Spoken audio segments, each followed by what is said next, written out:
یو اختلاف شروع دے چې د پیغمبر علیہ السلام په پیدائش باندې خوشحالی پکار دا، جشن پکار دے، خوشحالی مناول پکار دے. نو د پیغمبر علیہ السلام دنیا تراتلل په دې باندې خوشحالی دا یوازې د انسان د پاره نه ده، دا د تمام کائنات د پاره، د نباتاتو د پاره، د جماداتو د پاره، د حیواناتو د پاره، د ټول مخلوق د پاره د رسول الله صلی الله علیه وسلم ذات اقدس دا د خوشحالی سبب دی. او دومره پوری دا اهم عمل دی چې الله جل شانه په ما باندې او په تاسو باندې په نوم مسلمان باندې الله احسان کوي. الله په مودا باندې احسان کوي. څنګه احسان کوي؟ اللہ فرمائی لقد من اللہ علی المؤمنین، بے شک اللہ احسانو کا پا مومنانو باندے، پا مومنانو باندے اللہ احسانو کا، مومنانو تا اللہ فضلو کا در رحمت پا نظر ولو قتل. کم وقت کی اذ بعث فیہم رسولا، چکلا اللہ پا دے انسانانو کی اور پا مومنانو کی اللہ خپل یو رسول لاو لے گلو. دا پیغمبر علیہ السلام دنیا تراتلل دا دا طول عالم دا پار رحمت دی، لیکن پا مومنانو اللہ احسان کرے دی. خدمہ عزت مندو، دا پیغمبر علیہ السلام پا پیدائش بانے با خوشحالی سنگا کو، دا نبی علیہ السلام دنیا تا پراتلو بانے با زوتا خوشحالی سنگا مناو. دا ہر یو سیز دا مناولو خپل یو طریقی، خپل یو ترتیبی، لکه دا اختر خوشحالی رالا یا دا غٹ اختر خوشحالی رالا یا دا یو سڑی زویو شو اغیبان خوشحالی مناوی. دا خوشحالی دا مناولو خپل انداز دے. نو دا پیغمبر علیہ السلام دنیا تا اراتلو بانے موتا بانے اللہ احسان کرے دے.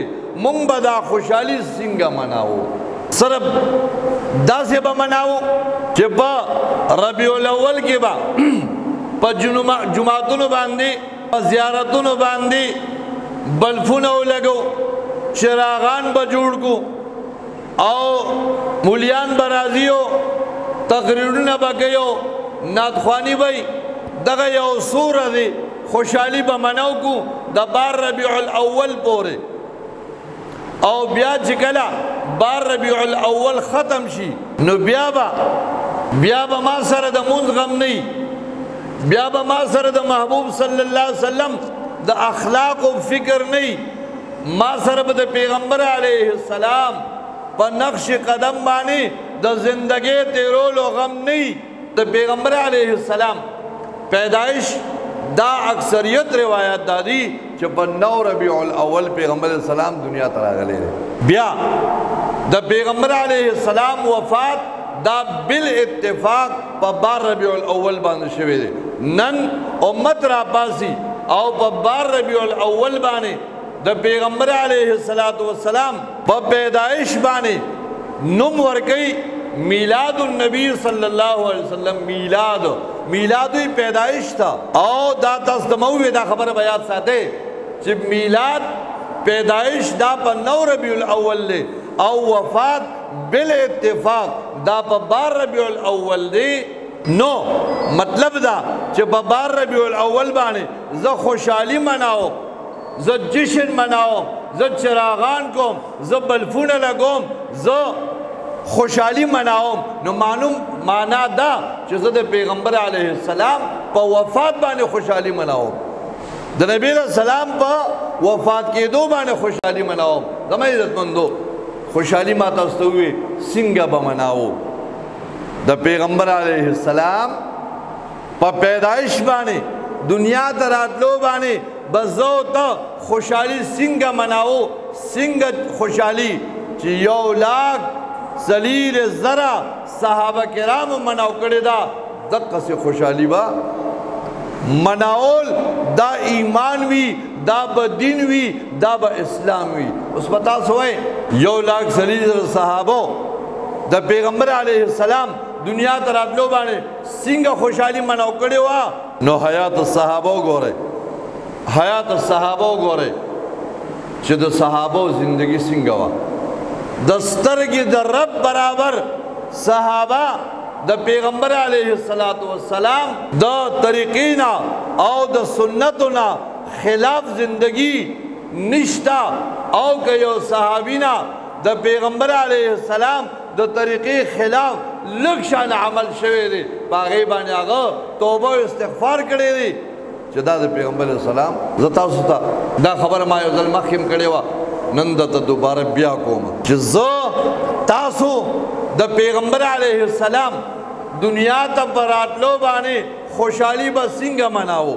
یو صحابي دی حضرت عبدالله ابن عمر رضی اللہ تعالی عنہ جماعت ته راغی. جماعت کې یو کس ناست دی، دې خبرې ته وګورئ، دې خبرې ته سوچ وکړئ. جماعت کې یو کس ناست دی، هغه انټوشي وکړه، پرنجې وکړه، څوک انټوشي وي څوک پرنجې وي، انټوشي وکړه. عبدالله ابن عمر صاحب جماعت کې دی، نو هغه وویې د انټوشي نه رستو الحمدلله والسلام علی رسول الله، الحمدلله والسلام علی رسول الله. خبرې ته وګورئ، دا چا چې انټوشي وکړه نو هغه وی الحمدلله والسلام علی رسول الله. عبدالله ابن عمر رضی الله عنه را مخکې شو، دته وایي ما قلتا، دا تاسو ووې، دا تاسو ووې، د انټوشي نه رستو تاسو ووې، او ته یې ما وې چې الحمدلله والسلام علی رسول الله. څه غلطه خبره خو مې نه ده کړې، ما څه غلطه خبره نه ده کړې. عبدالله ابن عمر ته وایي ما څه غلطه خبره خو نه ده کړې، الحمدلله او بل مې ویلي والصلاة والسلام علی رسول الله، سلام دې د الله پر رسول باندې.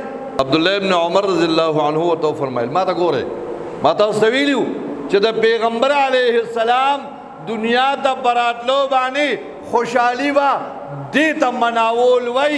عبدالله ابن عمر صاحب ورته وایي د انټوشي نه رستو الحمدلله ویل دا د حضور علیه السلام طریقه ده. وی الحمدلله یرحمک الله یهدیکم الله ویصلح بالکم، دا د پیغمبر علیه السلام طریقه ده، دا ټیک ده. خو چرته د پیغمبر علیه السلام په زندګۍ کې په د صحابو په ژوند کې والسلام علی رسول الله نه پیغمبر علیه السلام کړی دا عمل او نه ویلې دی چې یو سړی انټوشي وکړي هغه دې وایي الحمدلله والسلام علی رسول الله.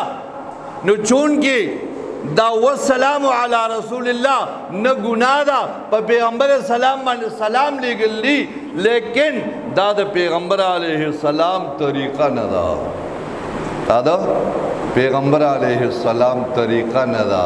ملګري ته وایي راپاسه جزو وی ولې وی دې جماعت کې مونږ نه کوو، دی جماعت کې مونږ نه کوو. ولې نه کوو؟ ځکه په دې جماعت کې د پیغمبر علیه السلام د طریقې خلاف کارونه کیږي، د نبی علیہ السلام د طریقې خلاف کار پکې کیږي، نو ځکه په دې جماعت کې زه مونږ نه کوم. زما عزتمندو، الله جل شانه په ما باندې احسان کړی دی.